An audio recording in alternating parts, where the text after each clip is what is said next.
Mga kada, may mga taong naniniwala na kapag may spark, may forever. Yung tipong isang tingin mo pa lang, alam mo na, he's the one. Pero may iba naman nagsasabing hindi sapat ang kilig para tumagal ang relasyon. Ay! My point! Objection Wala pa eh. agad.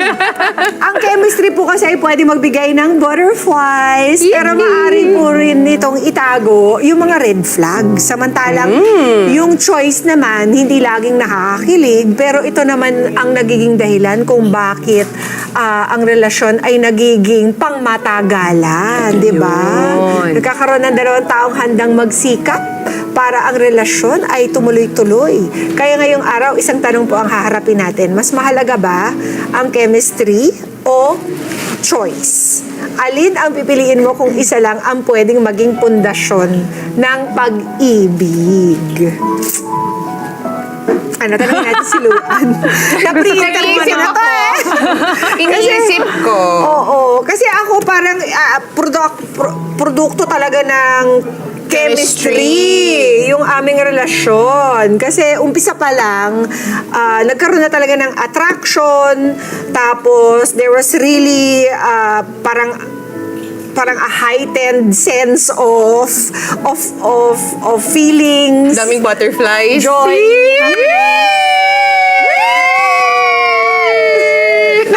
na hindi ko naman inaasahang magtagal, pero nagtagal.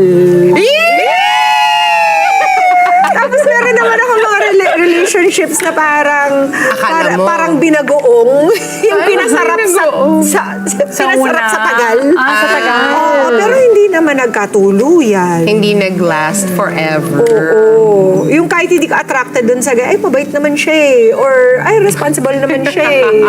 I guess ibang usapan pa rin yung attraction. Yeah. Diba? Which is the Pumapasok ba doon yung yung Yung chemistry? chemistry agad-agad? Pag sinabi mo bang attracted ka sa isang tao, chemistry agad yon, may spark agad. Di naman? Hindi naman, siguro. diba? Kasi people have crushes on people they will never meet, diba? So you will never know if there will be a chemistry. But I think if it starts with nice someone, point. diba? Like, for example, usually the the partner that will pursue, right? Na, no? So, meron na silang attractiveness sa'yo. Or, Yes. so, nasa sa'yo na rin yun. And then, doon mo nalalaman kung may chemistry kayo pag lumabas ng My point! Like si Pia. Puntahan natin ito mga to. Mas pipiliin mo ba ang taong sobrang lakas ng connection ninyo sa umpisa kahit maraming red flags? Halimbawa, may reputasyon siya, pero na-attract ka sa kanya. Pero alam mo yung reputasyon, medyo player. Medyo hindi maganda yung mga sinasabi ng mga tao sa kanila. O yung taong hindi man nakakakilig sa umpisa, pero consistent na mabuti ang pinapakita sa'yo as a partner.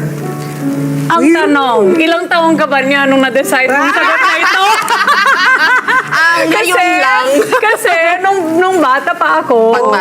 Pagbata tayo. Yes, doon sa chemistry talaga, nasasayangan ka pa if there's something na red flag na sayang kasi may chemistry kami. Oo. Pero as you mature, parang pakialam sa chemistry na yan. I will learn it. Yes. So it comes with age. It comes with age. You tend to choose the safer, more responsible choice. Right. When you get more When you mature get more and older. So, Ikaw, sa age Lu? na ngayon, I think, Sa age na I agree with ngayon. Diana. Ganon kasi, di ba? Depende kung anong purpose mo para dito sa Life relasyon mo. stage. Ito We ba were ay once- for fun only or for matagalan? Sa life stage mo dapat. No, remember, Pero nung kabataan ko, nung mas bata ako, Oh. ganun pa rin naman di ba? Yung point mo ng pakikipagrelasyon, pang matagalan talaga. Kasi doon ka naman pupunta di ba? Sino ba yung forever mo? Yun yung Yes. hinihintay mo In other yung words, the one. you don't enter into something just to have a momentary thing. Yes, no. Hindi talaga. So, doon ako sa consistent na mabuting Consistent partner. ba? Okay.